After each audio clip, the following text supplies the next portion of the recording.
বিদায় জানানোর সময় আমরা আল্লাহ হাফেজ বলে থাকি। এটা কি কুসংস্কার? আমার অফিসের এক ভাই আমাকে কাজের ফাঁকে দোয়া করার উদ্দেশ্যে বলেন, "আল্লাহ আপনাকে জান্নাত নসিব করুন।" জীবিত মানুষকে কি সরাসরি এভাবে দোয়া করার ব্যাপারে কোনো বিধিনিষেধ আছে? মুসা আলাইহিস সালাম নাকি আজরাইলকে থাপ্পড় দিয়ে চোখ কানা করে ফেলেছিল। এটা কি সত্য? স্ত্রীর নামের শেষে স্বামীর নাম যুক্ত করা জায়েজ কিনা? আমাদের এলাকার মৃত ব্যক্তির জন্য যারা কবর খোঁড়ে ১-২ সপ্তাহ পর তাদের দাওয়াত দিয়ে খাওয়ানো হয়। এই রেওয়াজ সম্পর্কে কিছু বলবেন? ইমামের পেছনে কাতারে মুসল্লিরা যখন দাঁড়াবে তখন কোথা থেকে কাতার শুরু করবে?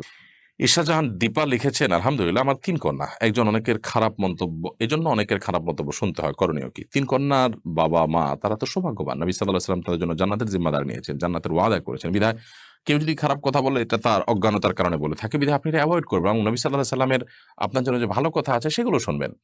সেগুলো শোনার পর আপনার মন আনন্দে মেতে ওঠার কথা। আপনি খুশি হওয়ার কথা। আর কারোর আ কথায় আপনার মন খারাপ হওয়ার কথা নয়, যে নবী সাল্লাল্লাহু আলাইহি ওয়াসাল্লামের কথার প্রতি আপনার সে বিশ্বাস এবং ইয়াকিন থেকে থাকে।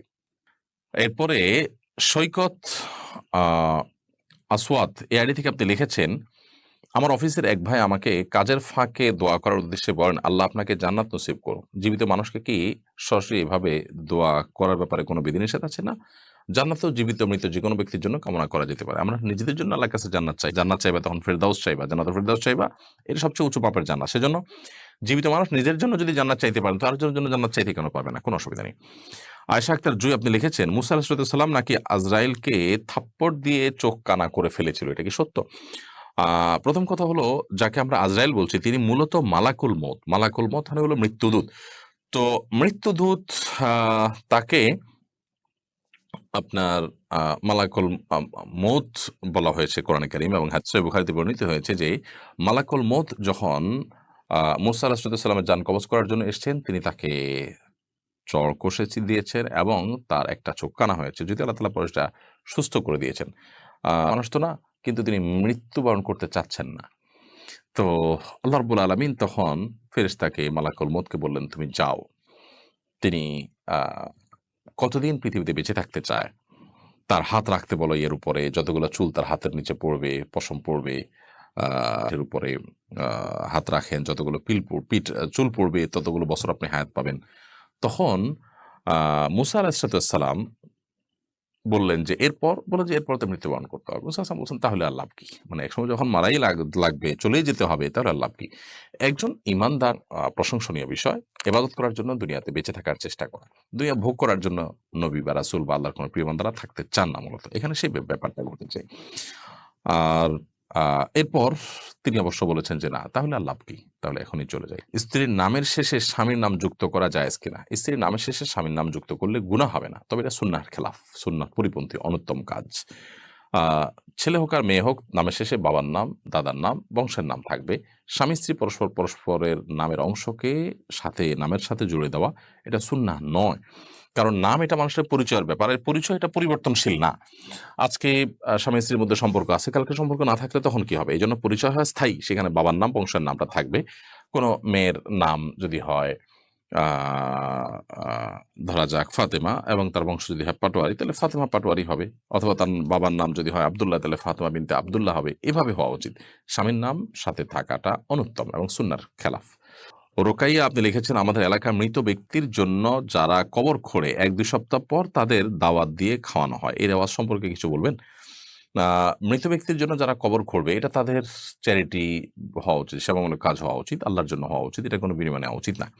আর যদি আ কোনো প্রতিষ্ঠানের তরফ থেকে কাউকে আপনার শ্রমিক হিসাবে নিয়ে কাজ করানো হয়, তাহলে সেক্ষেত্রে তিনি পারিশ্রমিক দিবেন, ভিন্ন কথা। বাট যিনি কাজ করবেন আ তিনি দায়িত্ব হিসেবে যখন কাজ করছেন, সমাজের অংশ হিসাবে, তখন তিনি আল্লাহর জন্যই করবেন। কোনো বিনিময় দেওয়া উচিত না। অতএব তাদেরকে খাওয়ানোটাও এক প্রকার বিনিময়। এই রেওয়াজটা না হওয়া উচিত। এমনিতেই আপনি আ এলাকাতে উম যারা প্রিয়জনকে হারিয়েছেন, তাদেরকে অর্থাৎ যিনি মারা গেছেন তার জীবিত আত্মীয়স্বজনকে এলাকাবাসী খাওয়ালো। তাদের পাশাপাশি আশপাশের এলাকাতে আরো কিছু লোককে খাওয়ালো তারা, সেটা ভিন্ন বিষয়। বাট এই কবর খোঁড়া মানুষকে খাওয়ানো একটা রেওয়াজে পরিণত হয়েছে। তাদেরকে এটা এক ধরনের পারিশ্রমিকের অংশ হিসাবেই দেওয়া হয়। এটা উচিত না। বরং কবর খোঁড়ার কাজটা সমাজের গরিব মানুষ কেন, বিত্তবানদের মধ্য থেকে কেউ সেবামূলক অংশ হিসাবে করবে, সেবামূলক কাজের অংশ হিসাবে করবে এবং মানুষ মারা যাওয়ার পর তার কবর দেওয়াটা কিন্তু ফরজে কেফায়া। সমাজের কেউ যদি না করে সবাই গুনাহগার হবে। বিধায় এটার জন্য উদ্যোগ নেওয়া উচিত এবং এটার কোনো বিনিময় গ্রহণ করার মানসিকতা থাকা উচিত না। সাইফুর রহমান আপনি লিখেছেন, বিদায় জানানোর সময় আমরা আল্লাহ হাফেজ বলে থাকি। এটা কি কুসংস্কার? এক্ষেত্রে বিদায় জানাতে কি বলা যেতে পারে? বিদায় জানানোর সময় আমরা আল্লাহ হাফাজ বলি, অনেকে আল্লাহ হাফেজ বলি, অনেকে ফি আমানিল্লাহ বলি। আল্লাহ হাফেজ মানে আল্লাহ সংরক্ষণকারী, ফি আমানিল্লাহ মানে আল্লাহর নিরাপত্তা তুমি আছো। কোনো অসুবিধা নেই এগুলো বলাতে। তবে সুন্নাহ না এগুলো বলা।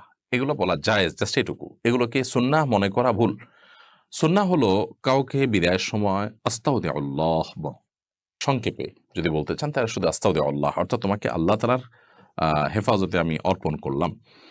আবার আপনি যদি এটাকে পুরো দোয়াটা পড়তে চান তাহলে আস্তাউদিউল্লাহ দীনাকুম ওয়া আমানাতাকুম ওয়া খাওয়াতিম আমালিকুম, অর্থাৎ আ তোমার দিন এবং তোমার ঈমানকে আমি আল্লাহর উপরে অর্পণ করলাম। তুমি সফরে বের হচ্ছ বা বিদায় নিচ্ছ, চলে যাচ্ছ। আল্লাহ যেন তোমাকে তোমার ঈমান, তোমার দিনকে হেফাজত করে এবং তোমার শেষ পরিণতি যেন ভালো হয়। ঈমানদার সবসময় আখিরাত রিলেটেড বিষয়গুলোকে নিয়ে ভাববে, কারণ সেটাই তার জীবনের আসল পার্ট। বিধায় সেই জায়গা থেকে আপনি ওই পুরো দোয়াটা পড়বেন। আস্তাউদিউল্লাহ দীনাকুম ওয়া আমানাতাকুম, তোমার দিন এবং তোমার আমানতকে আল্লাহ তাআলা হেফাজত করুক, ওয়া খাওয়াতিম আমালিকুম, এবং তোমার আমলকে আল্লাহ তাআলা বা তোমাদের আমলকে আল্লাহ তাআলা হেফাজত করুক। আর যদি পুরো দোয়া মুখস্থ না থাকে শুধু আস্তাগফিরুল্লাহ বললেন। বাকি ফি আমানিল্লাহ বা আল্লাহ হাফেজ, এটাতে ওই দোয়ার মর্ম আসে। আল্লাহ হেফাজত করুক, আল্লাহ নিরাপত্তায় তোমাকে দিলেন। ওই দোয়ারই মর্মটা চলে আসে।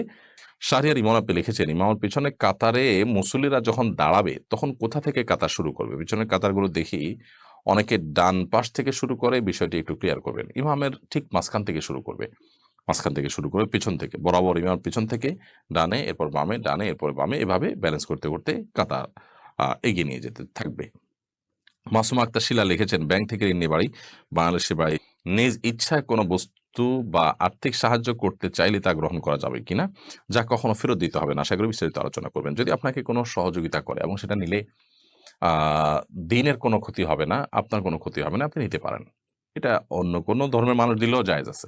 হ্যাঁ, যদি সে আপনাকে কোনো কিছু দিয়ে তার বিশেষ কোনো আ এমন প্রকল্প বাস্তবায়ন করতে চায় যেটা দ্বীন এবং ঈমানের জন্য ক্ষতিকর, মুসলমানদের জন্য ক্ষতিকর, তাহলে সেটা এভয়েড করবেন। এমনিতে আপনাকে কিছু দিচ্ছে, কোনো সুবিধা সে দিচ্ছে, এটা গ্রহণ করতে কোনো অসুবিধা নেই। জাহিদ হাসান ইমন লিখেছেন, জিন দিয়ে চিকিৎসা করানো যাবে কিনা? জিনে ইস্তেআনা বিল জিন বা জিনের সাহায্য গ্রহণ করা ইসলাম শরিয়ার দৃষ্টিকোণ থেকে জায়েজ কোনো কাজ নয়। বিধায় ইস্তেআনা বিল জিন এটা নিষিদ্ধ ইসলাম শরিয়ার দৃষ্টিকোণ থেকে। তবে কোনো ক্ষেত্রে খুব লিমিটেড পরিসরে তাদের সহযোগিতা ভাবে না জায়েজ এবং গুনাহের কথা। এভাবে ট্রিটমেন্ট করা জায়েজ নয়। রাজিন হাসান আরজে এআইডি থেকে আপনি লিখেছেন, আমার পিতা এবং আমার রাজনৈতিক মতাদর্শ এক না হয় তিনি আমাকে প্রায় নাস্তিক বলেন। এটা কি ঠিক? অথচ আমি ও আমার পিতা নিয়মিত নামাজ পড়ি ও ইসলাম মানার চেষ্টা করি। দেখুন, কোনো মানুষ যদি নাস্তিক না হয়ে থাকে, আর যদি তাকে কেউ নাস্তিক বলে, তাহলে যে নাস্তিক বলেছে সে নাস্তিক হয়ে যাওয়ার সমূহ আশঙ্কা আছে। কারণ সহিহ বুখারীর একটা হাদিস আছে, নবী সাল্লাল্লাহু আলাইহি ওয়াসাল্লাম বলেছেন, কেউ কাউকে যদি কাফের বলে আর সে লোকটা যদি কাফের না হয়, তাহলে তাদের একজন ঠিক কাফের হবে। অর্থাৎ যিনি বলেছেন এটা তার দিকে বর্তাবে। এজন্য কারোর ঈমান নিয়ে প্রশ্ন তোলা বা তাকে অন্য ধর্মাবলম্বী বলার আগে নিশ্চিত হতে হবে সে আসলে অন্য ধর্মাবলম্বী কিনা। ব্যক্তিগত মতপার্থক্যের কারণে এরকম পর্যায়ে চলে যাওয়া অবশ্যই অনুচিত কাজ। সেটা পিতা করেন আর পুত্র করেন কিংবা যেই করেন না কেন। অতএব